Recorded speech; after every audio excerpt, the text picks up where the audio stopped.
everyone, hello again and welcome to another episode of In My Mug, episode 652 this week, and we are going to go off to Kenya for an AA from Kiriga.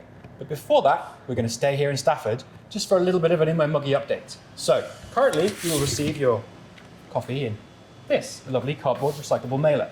Now, over the next few weeks, you might notice it'll come in a different one because we're really excitedly transitioning to something new. It's going to look a little bit like this.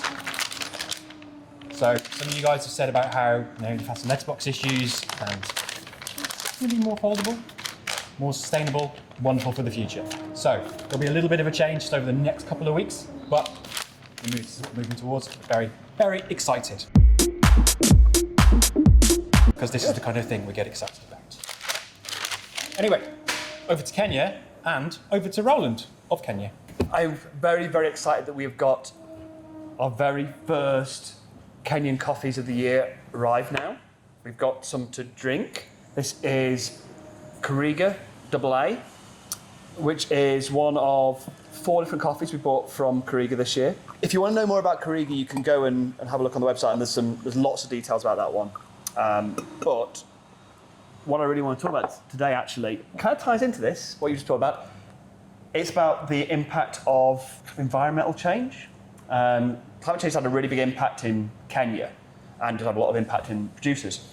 And this year is one where we've really seen that impact. The coffee growing process relies on kind of regular seasons. You have a rainy season, and after it rains, you have the flowering, and then the fruit appears, it ripens at a certain time, and that means you get a regular harvest at a kind of regular time. This year in Kenya, back in the early half of 2020, they had a drought. And what I meant was actually they had a pretty good early harvest of crops, but the main harvest that we're buying, it wasn't good. Quality is nice, but in terms of the volume they've produced, it's not as much as they were expecting. They're kind of about 70% for most of Kenya overall, I'd say, on what you'd expect. It started a bit earlier, hence why we managed to get this pretty early. If you've been a regular Kenya buyer from us before, this is a little earlier in the year than normal. So I think in quality, we're really lucky that it's not had a huge impact here. But in terms of quantity, it definitely has, and we're seeing like a little less of this year than in some other years. It is across the board, and we kind of always hope now for the next year's harvest that this will be good.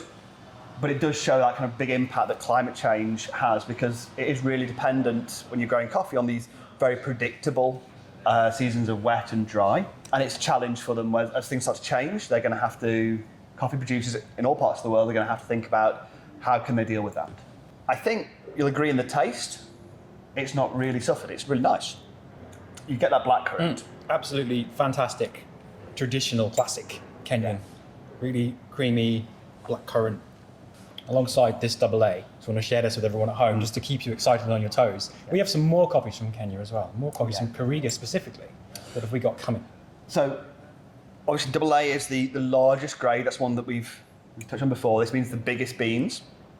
We've also got the AB, which are a little smaller, and the C, which again we bought this year. This is one that it's really rare to see in a specialty market for someone like us to buy. It usually gets kind of lost into quantity because it's not considered really good, but I mean, it tastes really nice. So we're really happy to buy it. And this year, for the first time as well, we've got the Peaberry, which is what I'm really excited to have. We haven't got much of it. Again, it's a really small year, and it's a small portion of the crop in the first place. So we haven't got a lot of that one. So that one's not going to make it through my mug. Will be available on the website very soon over the coming weeks. I'm going to keep pushing, Roland, and we'll get them up for you all so you can enjoy your Kenyans, because I know many people have been waiting for a very long time for Kenyans. They come and go, but their deliciousness can never be really replaced. We're super excited to have these ones back. This is obviously Kiriga. There is going to be some other coffees from Kenya that we've got coming up. I'm not going to ruin the surprise by telling you what they are. Look out for them later in the year.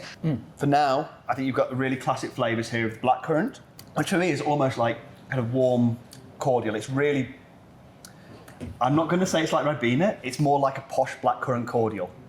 Posh. So if you're feeling poorly and you're not so well, you can have a nice hot coffee. Tastes like cordial. And there's like a bit of brown kind of like a treacle toffee or something like that on the finish. Maybe not quite molasses, not quite that heavy, but that darker brown sugars kind of flavour. Nice. A bit of, I'd say, green apple in there as well. Yeah. I think. I would say. That tartness at the front's got a little bit of I'd that. say, yeah, top green apple.